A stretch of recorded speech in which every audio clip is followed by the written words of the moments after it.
Hi guys, welcome back to my channel. If you're new here, my name is Anna. I'm a clinical psychology doctorate student and I make videos about real-world applications to psychology. So go ahead and hit like and subscribe if you want to see more of this. And if you're already subscribed, don't forget to hit the bell button. So today we're talking about Desperate Housewives again. As you may or may not know, I'm doing a series on Desperate Housewives. And in this particular episode of the series, I want to talk about 5 types of friends based on the main ladies of Desperate Housewives. And I am going to be including Edie Britt as one of the housewives because I think she is one of the main Desperate Housewives, even though she's sometimes not treated as such. So you might be thinking, well, there's more than 5 types of friends, and that is absolutely true. There are an infinite amount of types of friends, but in this video I'm just going to be examining the behavior of each of the 5 Desperate Housewives and how they fit a certain archetype of a friend that we may or may not have seen in our own lives. If you're particularly interested in one type of friend or one Desperate Housewife, but not the others, check the description box below to see what timestamp that is at. So we're going to be talking about Susan Meyer as the not-so-nice girl, Lynette Scavo as the supportive but busy friend, Bree as the reliable but judgy friend, Gabrielle Solis as the fun but selfish friend, and Edie Britt as the homewrecker. So let's just get started with Susan Meyer, who I cannot stand. I really think she's so annoying. I think that Susan is just way too self-absorbed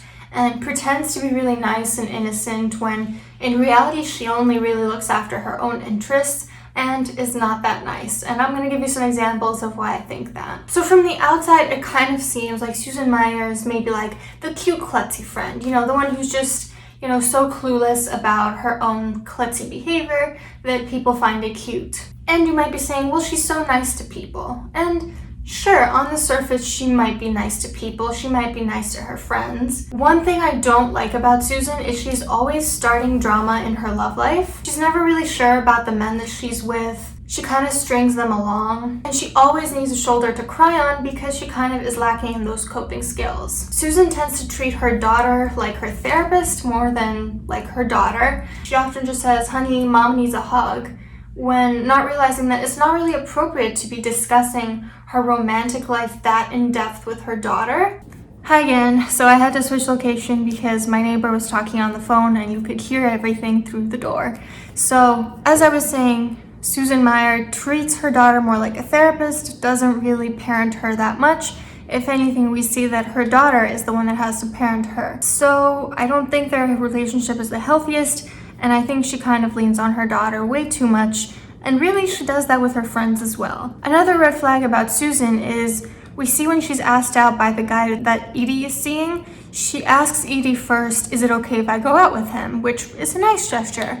But when Edie says no, Susan kind of just gets mad, and it becomes pretty clear that she never had any intention of actually respecting Edie's choice, but just seeming nice and continuing to do what it was that she wanted to do. She's also extremely rude to Edie throughout all the seasons, but particularly in the first season, she's rude to Edie even after she burned Edie's house down, which shows just how little she cares about other people as long as she's getting away with her wrong behavior. Another instance of this is when Susan backs up her car into Edie, causing her to break her leg or something, and does not apologize, if anything, tries to minimize the severity of it, which, I mean, she intentionally backed up her car into her friend. If that's not rude, I don't know what is. At the nail salon, Susan also kicks her pedicurist in the face, and when the pedicurist says that they should call 911, that she thinks she broke her nose, Susan doesn't even apologize, and she again tries to minimize it and says, no, you're fine, we're good, right? And then just runs out. Another instance of Susan being rude and arguably violent and unapologetic for it is when she refuses to pay the paper boy, which she's literally stealing money from a child, and then throws a newspaper at him, causing his bike to crash. And again, she still doesn't apologize. Susan always constantly butts her head where it doesn't belong, such as interfering with Zach and Paul's family life, snooping through Mike's money stash, trying to get involved with other families that move in and have drama. And she also pretends to help Mike find his son, when in reality, she's actually just making sure that Zach does not return to Wisteria Lane. And finally, she shames Edie constantly For instance, she calls her demeaning names. At one point she says, "We all know your talent because you should pull your curtain drapes," which, I mean, she's the one looking through Edie's window at her private bedroom, and yet she still finds a way to shame Edie for what she does in said bedroom. She also really shames her 14-year-old daughter for kissing a boy, which is a little extreme. So why is Susan like this? Well, I think Susan's mom is a pretty clear-cut example of histrionic personality disorder. She hits all the big symptoms. Overly exaggerated and dramatized stories. She's overly emotional and expressive. She acts sexually inappropriate, such as bringing strange men over to her daughter's house where her teenage granddaughter lives. She's overly concerned with physical appearance and looking young. And she has a tendency to believe that relationships are more intimate than they really are. We also know that Susan's mom had Susan when she was a teenager, which suggests that she probably wasn't prepared, or at the very least didn't have the resources needed to raise a child properly. With a mother so characterized by attention-seeking behaviors, it makes sense that Susan also displays some attention-seeking behaviors, and she has a coping deficit, and she always needs to use people as a shoulder to cry on. It's really no wonder that Susan is so self-absorbed and attention-seeking, because she never got the attention that she deserved when she was a child. And we know that when kids don't get the attention they need, they tend to seek that attention in their adult life for years to come. So how do you handle the not so nice girl in your friend group? The girl who is always going through some drama in her love life, always needs a shoulder to cry on, and yet is actually kind of two-faced and rude and not nice and not apologetic. I think the way to approach to Susan Meyer is superficial niceness. Because otherwise she's going to start drama and she's going to drag your name into it, and she's going to essentially character assassinate you behind your back. And if you call her out on that, other people might still be under the impression that she's this nice girl, that she has this persona of being super nice.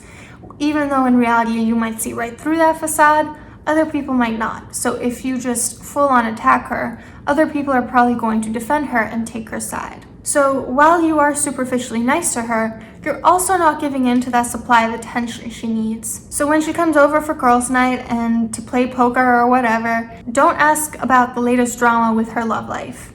And if she brings it up, just smile and nod politely, but don't offer any comment. She needs to stop associating her sharing these details all the time with people with positive reinforcement. So in other words, she's not gonna get the sense that if she brings up these issues from her personal life, she's going to keep getting that attention and the pity or whatever it is that she wants. And again, whatever you do, don't tell her that you think she's too self-centered, because this nice girl or damsel in distress persona will have a lot less insightful people on her side and defending her no matter what, because they think, well, to me, she's always been nice. I mean, yeah, she's going through some stuff right now, but she's a nice girl. Even when sometimes, if you look at the hard evidence, that's not always the case. Moving on to Lynette Scavo, the supportive but busy friend. So Lynette is a good friend, and she's always there for some no-nonsense support. She's really one of those people that's going to tell you the honest, blunt truth. One thing that I really appreciate about Lynette is that she takes a very solution-oriented approach. So as someone who takes a very solution-oriented approach in my therapy, I really appreciate when other people do this in their own personal lives as well. Because she's a highly motivated businesswoman, she kind of has this no-nonsense, tough love approach to her friends as well. She stands up for her friends, such as when she tells the husband of the deaf woman to stop speaking so disrespectfully about her, even if it backfires on her. So she's one of those people that's really going to do what's right, even if it's not convenient for her. She's also not afraid to stand up for what she believes in, such as when she gets mad at Bree for spanking her kids, or how she tells her father-in-law that she doesn't appreciate his use of sexist language towards her kids, or how she won't allow him to cheat on his wife inside her own house. But she's also forgiving, and she's willing to put things in the past after she expresses to people what issues she had with them. So we see she makes up with Bree after the countless fights they have. And I think this is a really healthy approach where you communicate your boundaries and your expectations, but then you forgive and you move on together. The only real issue that I have with Lynette is she's a little overwhelmed with her kids. And her kids are sometimes a little too much to handle, and she has too much on her plate. And so she ends up pawning her kids off on her friends quite a bit. So why is Lynette the way that she is? Well, we know that she grew up with a tough alcoholic mother, which probably means that she learned early on that she needs to be the one person she relies on. She needs to have her own together if she wants to make it in the world. But she also had a good relationship with her stepfather, so it's very possible that this is how she might have learned these healthy communication techniques. The issue with Lynette is that she's clearly not careful enough about family planning, and she takes on more than she can handle on her plate. And having unruly children does make life quite busy and difficult for her. So how do you handle when you have this friend who's super supportive, but is just super busy and overwhelmed as well? So it's really good to keep a Lynette Scavo around, because we all need that friend that is going to just tell it to us straight, who's going to be honest, who's going to stand up for us even when it's not convenient for them, and she will definitely do that. The only thing that I would encourage you to do is to not rely on her too much. So for example, if you scheduled a FaceTime session with her for a specific day and you know that she's usually not prompt about that, or she forgets, or something comes up, just don't rely too much on her. Don't get your hopes up. Be realistic about how much a Lynette Scavo can really provide in your friendship. And if you can help her from time to time so that she's less overwhelmed, then do that, but definitely don't let her pawn off her responsibilities onto you, because her life is her responsibility. And sometimes you might even need to say, listen, I'm really sorry that you're overwhelmed with your kids, but I can't be raising them. But at the end of the day, if you can help Lynette out from time to time, she will not forget it, and she will have your back in the future. Alright, moving on to Bree Vandekamp, who's the reliable but judgy friend. So I'm going to do a separate video on Bree Vandekamp's OCD and OCPD tendencies, but essentially we know this, that she is perfectionistic, she's controlling because she wants everything to be just right. This can be a pro or a con in a friendship, because on one hand, she might freak out if you don't prepare the party together exactly the way she wanted it, but she will also help you create order in your own life. She can be judgmental when it comes to something that's out of her realm, such as when her son tells her that he's gay. We see she's not all that accepting at first. And she has some pretty sturdy defense mechanisms that don't allow her to break through her own issues so much. And she can be in denial about her issues for a long time. But she is supportive, she's kind, she's polite, and she is forgiving, such as when she forgives her husband for cheating, such as when she appreciates it so much when Lynette and her make up after a fight. So at the end of the day, I do think she's a good friend. I just think she has some blind spots because her point of view is so morally narrow. So why is Bree like this? We know that her mom was hit by a car when she was young, and her way of coping with that was to make everything clean. So she talks about how she had to wipe off her mom's blood off the street. And she thinks that if everything is perfect from the outside, then she'll feel some order on the inside, without realizing that she needs to address what's on the inside first and then make everything on the outside perfect. We also know that Bree's dad was a prosecutor, so she probably has a pretty limited view of what's right and what's wrong, with very little wiggle room there. And she's very religious and she's very waspy, which she herself says. She doesn't really believe in emotional expression,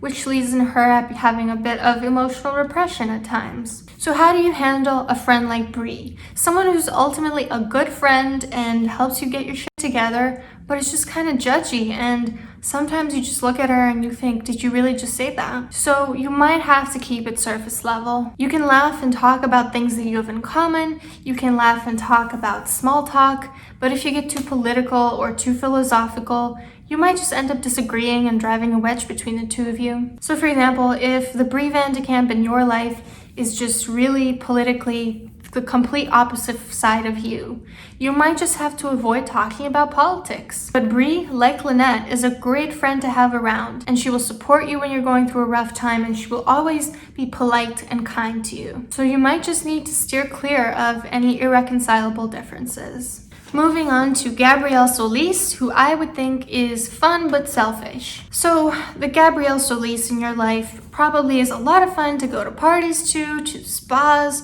to the gym, shopping, etc. And she's funny, and she's also strong. She's not afraid to hold her ground, like how she confronts Carlos so much. She also doesn't bore her friends with the drama going on in her love life. She kind of just keeps that to herself. And this can be a good thing because she has sufficient coping skills to deal with it privately and to deal with it on her own. And while there's nothing wrong with sharing these things with your friends, I think you can can go too far the other side and end up like Susan, who's just constantly word vomiting onto her friends about the drama in her life. The con of Gaby is that she's very materialistic and she can behave very selfishly. And this can cause problems in friendships as well as in romance. For example, her and Susan getting into a fight when Susan finds out that Gaby is cheating on her husband. So why is Gaby like this? We kind of talked about this in the video on Gaby and Carlos, but essentially her emotional development was kind of stunted because of the trauma that she experienced in adolescence, which forced her to grow up quickly,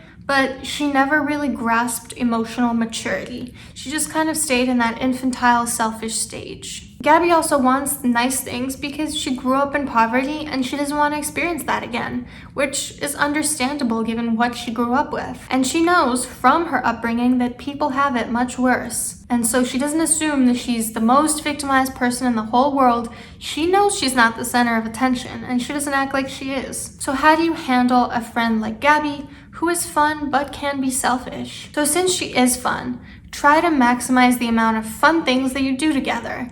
If she is the party friend, keep her as the party friend. If she's the person you go to the spa with, then go to the spa with her. But if her selfishness starts to hurt other people, you might have to start expressing why you think what she's doing is wrong, such as how Susan does with the infidelity situation. But don't expect for her behavior to change overnight. And we see that Gaby definitely matures as the seasons go on, but her issues are deeply rooted and personal. So you can't fix them for her. And you kind of have to take it with a grain of salt and expect that, yeah, she might be great fun to be around, but at times she's going to be really selfish too. If her selfishness ever negatively impacts you, I would urge you to communicate that with her. Express very clearly how her actions negatively impacted you and set down your boundaries. For example, you promised me you would hang out last Thursday, but you decided to pick a last-minute Tinder date over hanging out with me. That was really hurtful, and I usually expect better from my friends. Because someone like Gaby, while she might be selfish at times, she is capable of remorse, she is capable of seeing the wrong in her ways, so it might be good to just communicate that with her upfront so that she can know to change that behavior. And finally, how do you handle the Edie Brit of your friend group? And the Edie Brit, really, she's a black sheep, but more than that, she's the homewrecker of the friend group. So I actually really like Edie Brit when she's not stabbing other women in the back or choosing men over her female friendships. I don't think it's really cool that she's essentially one of the main housewives of this show, and yet she's treated like she's not because she has a lot of sexual partners. I also really don't like the way the other housewives treat her. There are phases in which she basically has to extort her way into the friend group, but she's constantly pushed out by them with little care for her well-being. And Edie's kind of that friend who's not 100% in the friend group. Maybe she has one or two friends there, she's trying to become one of the friends, but she kind of just has other friend groups as well. She's not 100% in your friend group. And she's also not respected by most of your friends because she does things that are considered taboo, or, she gives them a reason to shame her, like sleeping around. She's not a super supportive friend, but like Lynette, she's very tough love. She's going to be really honest with you. She's not going to bullshit you, and she is going to be fun to hang out with. Honesty is almost refreshing, and you never have to wonder if she's talking shit behind your back, because she'll tell you to your face if she doesn't like you. So why is Edie like this? She mentions she's always had trouble making female friendships, not because she didn't want female friends, but because other women judged her, specifically for her relationships with men. And her bluntness and her sexual activeness are kind of, a reason for people to shame her, even though they're not inherently bad characteristics to have, but because they're considered a little bit more taboo, people use it as a reason to scapegoat her. And this has resulted in her being really disrespected over the years and starting to feel like her value kind of just depends on what people tell her it does, which is her looks and her physical attractiveness and how she can seduce men. And she definitely has some low self-esteem, and this is maybe because she started to internalize all the bad things people say about her. She tries to make herself feel better by, seeking affection from men. And sometimes those men are the leftovers of her friends or the actual partners of her friends, which obviously is not a great situation for her friends and makes her kind of a bad friend. So how do you handle when there's an Edie Brit, when there's a homewrecker in your friend group? I would urge you, if she hasn't done anything wrong to you, be kind to her, because she's already kind of the black sheep. She's already getting a lot of shit from people, and it's not okay to mock someone just because everyone else is doing it. Don't try to ruin someone's reputation or life just because they did something to someone else. Really, you have to experience something firsthand to come to a conclusion that someone is not a great person. But also don't try to be fake or to butter her up, because she will see right through that. So what do you do when the Edie Brit of the friend group actually goes after your man or tries to stab you in the back in some way? I would say deal with your man first, because too often we blame women for things that they're not even responsible for. Like when there's a man and a woman and the man is cheating, people tend to blame the woman, even though it was the man who vowed to be faithful in that relationship. So we really need to be careful who we place the most accountability on. You can't be a homewrecker if the home was never at risk of being wrecked. So if your man goes for it, deal with that first. And then if the Edie Brit was someone pretending to be your friend, then obviously address that as well. But just know that in reality, she's not the issue in your relationship. The issue was why your relationship was so easy to wreck in the first place. And then once you've dealt with your relationship and you have to deal with the Edie Brit who you thought was your friend and it turns out she wasn't, calmly tell her that she'll never be able to have female friends if she doesn't put those friendships before, the mechanism with which she's trying to get her self-esteem up, which in this case is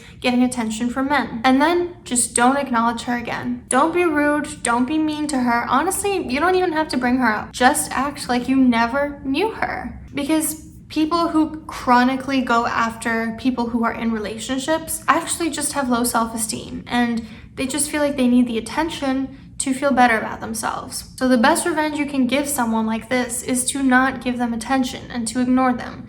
And we know that oftentimes even bad attention is considered good attention for some people. So the best revenge is really to keep living your best life in your healthiest relationships. So I hope you enjoyed this. Let me know if you have any other Desperate Housewives recommendations or video topics. Let me know what other shows you want me to cover as well, and if you've ever experienced one of these 5 archetypes in your own friendships. Don't forget to hit like and subscribe, and I'll see you tomorrow.